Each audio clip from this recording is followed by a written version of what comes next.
ભરૂચના સિનિયર સાંસદ મનસુખભાઈ વસાવા દ્વારા આજે ભાજપ સરકારના ગૃહમંત્રી હર્ષભાઈ સંઘવીને એક પત્ર લખીને વિનંતી કરવામાં આવી છે કે નર્મદા જિલ્લામાંથી અનેક ગાડીઓ ભરીને દારૂ કરજણ, આમલેથા, ઉમલ્લા, રાજપાયડી, સિનોરમાં આવે છે અને પુષ્કળ પ્રમાણમાં નકલી દારૂ આ વિસ્તારમાં વેચાય છે।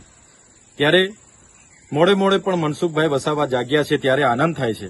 અમે અનેકવાર ભરૂચ, નર્મદા, છોટાઉદેપુર, દાહોદ દારૂની ગાડીના પેટ્રોલિંગ કરતા પોલીસ અધિકારીઓના વિડીયો અને દારૂના કોઠા ઉપર દર મહિને હપ્તા લેવા જતા પોલીસ અધિકારીઓના સીસીટીવી ફૂટેજ પણ સરકારને આપ્યા છે, જાહેર કર્યા છે, પણ સરકારે એ પોલીસ અધિકારીઓ પર, એ બુટલેગરો પર કોઈ પણ જાતની કાર્યવાહી કરી નથી।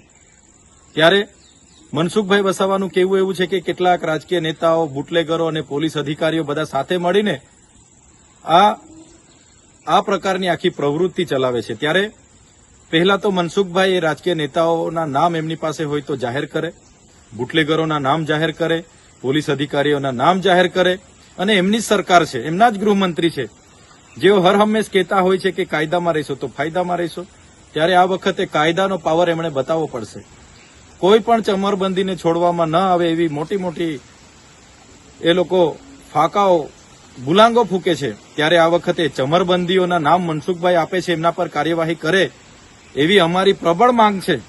સાથે સાથે મનસુખભાઈ વસાવાને એ પણ હું યાદ દેવડાવી દેમ કે આ વિસ્તારોમાં હમણાં જે ચૂંટણીઓ હતી એમાં ભાજપના નેતાઓ દ્વારા બુટલેગરોને અમે તમને કહેવામાં આવ્યું કે ખુલ્લામાં તમે ધંધો કરજો, અમે તમને ધંધો કરવા દઈશું, પણ અમારા ઉમેદવારને જીતાડજો અને રેગ્યુલર અમારું ભરણ અમારા કમલમ સુધી પહોંચી જાય એવી અહીંના ભાજપના નેતાઓએ બુટલેગરોને કીધું હતું।